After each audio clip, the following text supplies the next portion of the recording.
Welcome to Resume Well. Hey guys, welcome to Resume Well for, I think, the fourth episode now of 2025. In this episode, I'm going to be taking us back to the beginning. I'm going to take us back to the beginning to that very first question that I had when I started Resume. So if you're new to the podcast, by the way, Season 1 was just called Resume, and it was really broad and just generally about people who were happy in their career. So I interviewed a ton of people who were happy in their career and happy with their purpose, and basically just talked about how they found that job, how they found that career, and how they found their purpose. So if you are looking for something more along those lines, please go back. There are so many episodes in Season 1. Go for it. So Season 2 really focuses on careers in wellness and how careers and wellness work together, and how if one's thriving, the other one is more likely to thrive.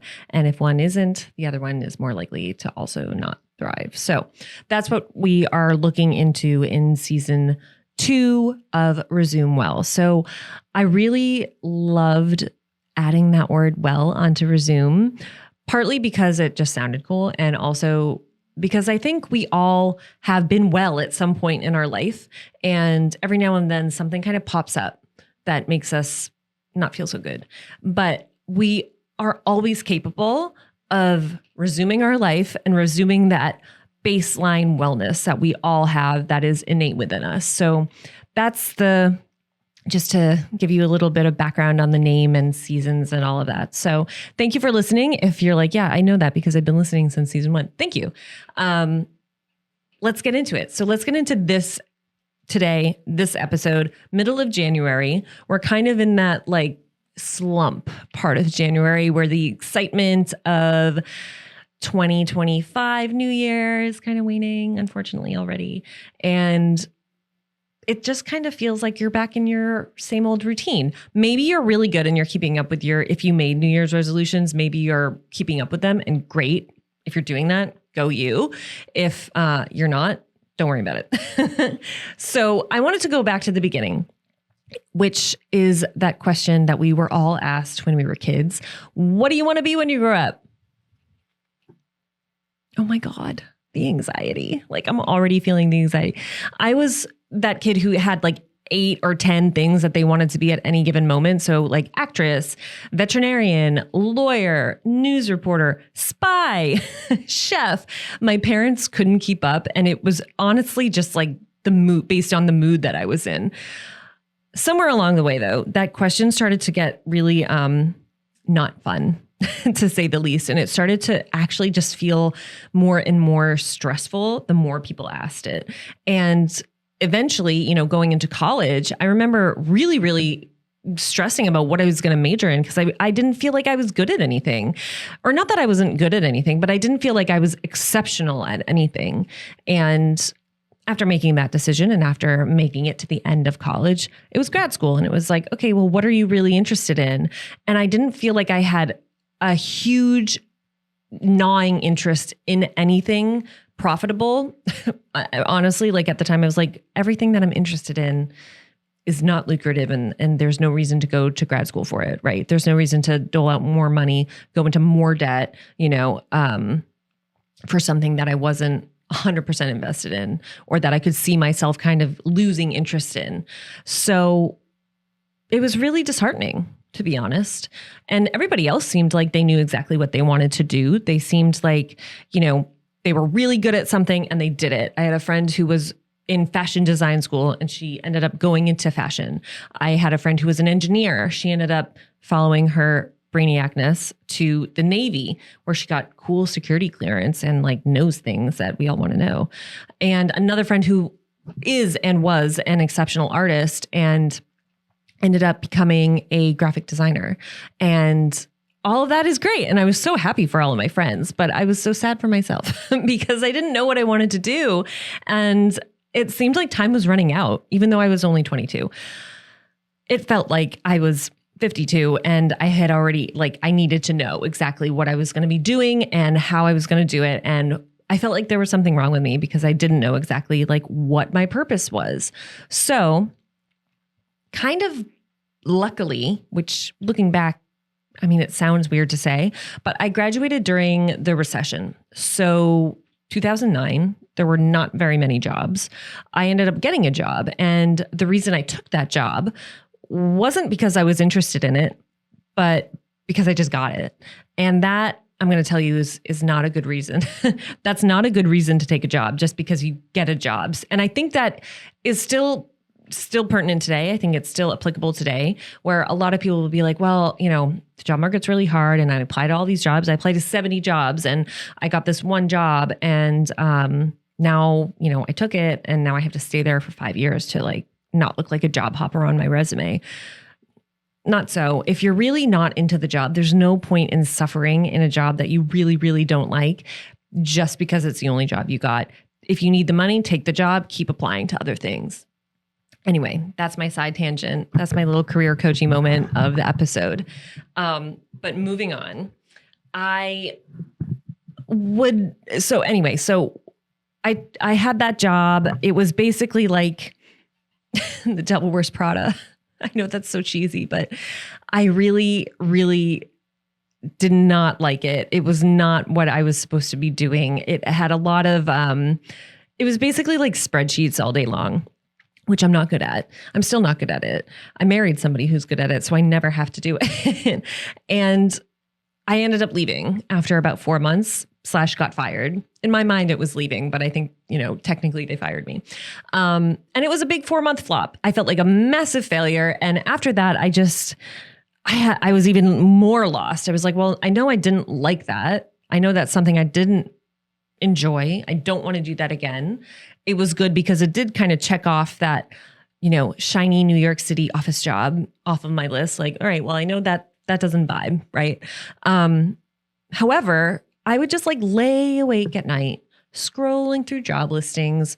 I think I took every personality test. I took every career quiz, anything that might have given me that like aha magical moment. I read so many self-help books that had the word purpose in the title. Like, my God, I can't even describe to you the desperation that I felt because I felt like there was something wrong with me. And the worst part of that uncertainty was the shame. It was this nagging feeling that everybody else had it figured out, that I was somehow broken or behind because I couldn't point to that one thing and say, that's it. That's the thing that I was put on this earth to do. That's it. I didn't have that. Or if I did, I felt like I had it across like 5 different things, but not at 100%, right? So it was like 20% for 5 different things, which didn't feel good enough. So honestly, the shame was the hardest part. Here I was, a former honors student in AP classes, and I was unable to figure out this very basic life question. It felt like I was being punked by the universe. And walking to that magazine job with $200 in my bank account, forcing myself into this early bird schedule that so went against my natural rhythm, and sitting in this like depressing cubicle doing math, by the way, that I hated. It all felt wrong. It felt so wrong. I got caught up in telling myself that everybody hates their first job out of college, and I was lucky to have a job because it was a recession. And I don't know how I convinced myself of that for as long as I did, but it just felt very wrong. And that failure of losing that job and feeling like even more of a failure, not only disliking the job while I was in it and not feeling grateful for it and feeling shame about not feeling grateful for it, but the actual failure of like being fired, right? Because most people have been fired once in their life, right? It doesn't feel good. It makes you feel like a failure. But that failure, let me tell you, this sounds very cliche, but that was actually a gift. It taught me so many things, but 3 very crucial things. 1, yes, you pay your dues. Yes. However, make sure that you're paying dues towards the right future. Otherwise, what's the point? 2, always ask about specific job responsibilities in interviews. I mean, math heavy spreadsheets for an English and political science major. No. And also it was a sales assistant job. Like what? I had no idea that was a question that I should ask. And now as a former recruiter, it's kind of like, duh, but I was 22. I was fresh out of college. No one told me that. My dad was a recruiter. He didn't even tell me that, so there are just some things that you learn as you go. And one of those things that I'm now imparting onto you, please just do the research on the job, ask dumb questions. Ask as many specific dumb questions, especially when you're just coming out of school. No one expects anything from you, right? Ask all the questions. The more you know about the job, the better, more informed decision you can make about whether or not you want to take it and whether or not they get to hire you. And 3, listen to those quiet whispers of what you actually want. Like when I caught myself wishing that I was walking to an acting rehearsal instead of the cubicle. So what did I do? I pivoted. I started recruiting remotely while pursuing acting classes at night, and it was so much fun. I found out that I loved working from home. I loved having that flexibility. No, I didn't love it. I needed it. I needed flexibility. I still need flexibility in my life. That's something very inherent to my being. And I craved creative outlets. I feel like I'm dying if I don't have a creative outlet. Acting was amazing. I loved it. I loved being able to have that community, but I did not like auditioning. I just generally didn't like the business of acting. And I decided that, you know what? I didn't want to do that. I didn't want to quit recruiting to go do this thing that seemed very unstable and very subjective. That was something that I didn't like about acting, that you could be as talented as any, but it's so subjective. So that's okay. At that point in my life, acting made a lot of sense, and then it didn't, because as you grow, things change. So I pivoted.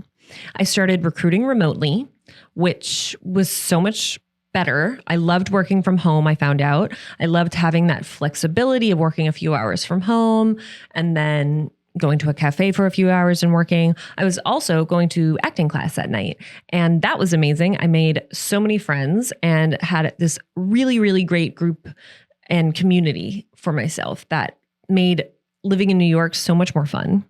I also, I did a little bit of acting professionally, even though it was a bit hard to do when I was recruiting during the day, but I made it work because I was in my 20s and had boundless energy, and that was all I was thinking about. And then it got really, really exhausting.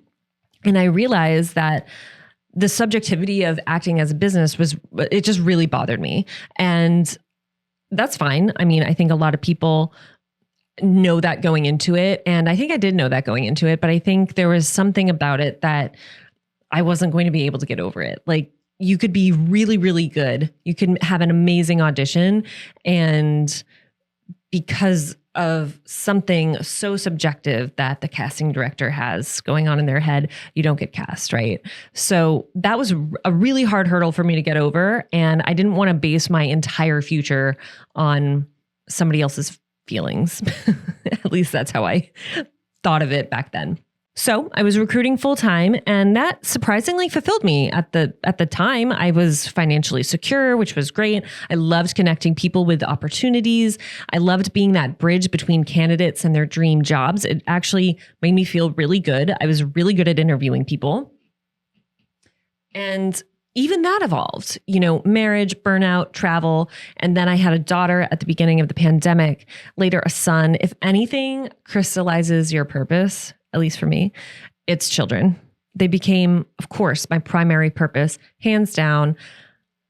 But I also felt this need to show them that following your instincts and using your talents is vital. That's how Resume was born. That's how Resume Well was born. During nap times, during just quiet moments, listening to other podcasts in the car while my daughter napped in the back. I mean, I had almost like, not an out-of-body experience, but I had one of those very weird moments where I could kind of see all of the things that I had done. And it was like I was a fly on the wall of my own life. And I was like, this makes sense. I could coach people for their career because I have all of these years of experience recruiting executives. And I also have this acting background. I also need a creative outlet. Like, what can I do there? Oh, podcasting. I interviewed people for recruiting and I am comfortable on camera and behind a mic. Let's put those two. It was so seamless and like obvious. So here's what I learned about purpose. And it's going to sound cheesy. So cheese alert.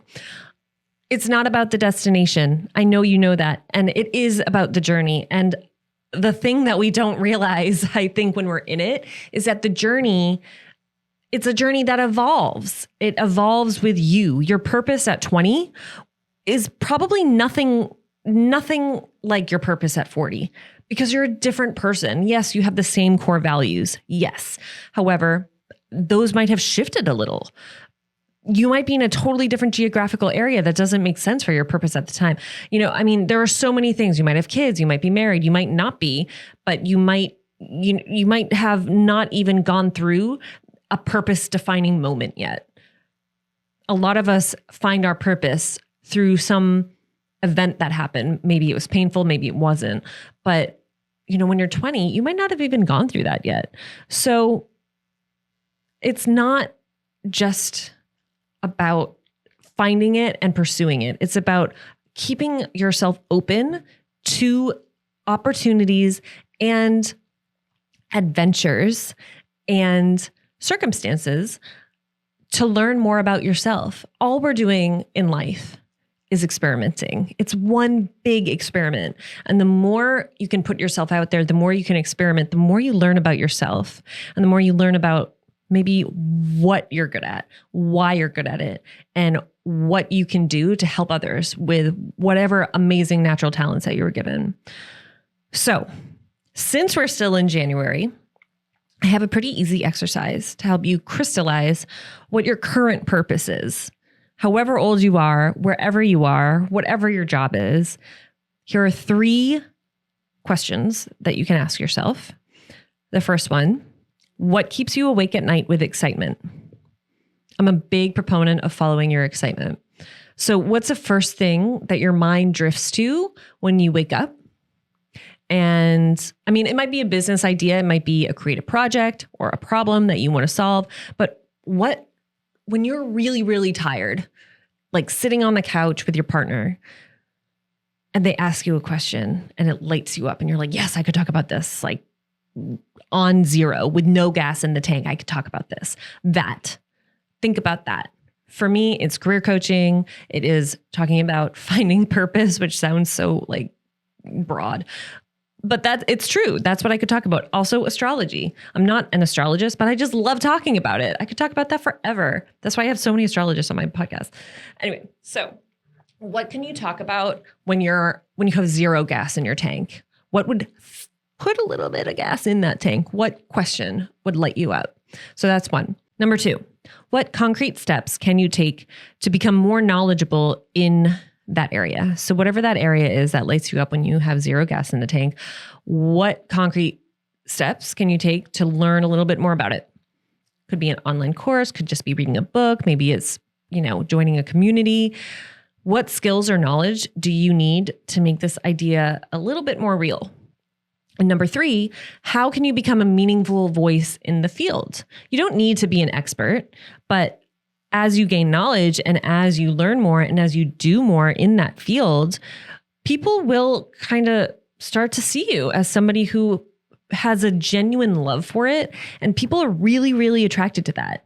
People like when another person shows what they are genuinely interested in. And just that interest makes you a trusted guide. It's kind of weird, but it works. And if it's coming from a very genuine place, people totally pick up on that. So, what keeps you awake at night?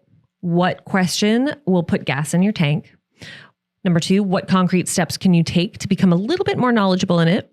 And number 3, how can you become a little bit more of a meaningful voice in the field? Give yourself a little platform to talk about it, right? And in doing that, by the way, in that third one, you will also learn more if I didn't already mention that. So you might be surprised at what you write down. We're often told you have to have laser focus and you have to chase that dream and you have to find out what that one true calling is and just go for it like with blinders on. But what if we left a little bit of room to breathe and a little bit of room for something a little bit more magical? What if purpose isn't about finding one perfect path, but about staying open to the countless ways that we can create meaning? Maybe it's about building a life that's flexible enough to embrace new purposes as they emerge. And maybe it's being wise enough to let go of things that no longer serve us. And being brave enough to admit that sometimes the most purposeful thing we can do is change our minds. Because in the end, purpose is not about perfection. It's about presence. It's about being awake to the possibilities each stage of our life brings and having the courage to say yes to new chapters, even, especially when they weren't part of the original plan. Thank you for listening to this solo today. I absolutely love podcasting and I love you guys. I love everybody who listens. So thank you, thank you, thank you. If this resonated with you, please share with anybody and everybody. And if you liked this episode, please go back and listen to the episode that dropped on New Year's Day with Erica Wiederlet, all about confidence and sexuality. It's really cool. So thank you so much, and I'll see you next week.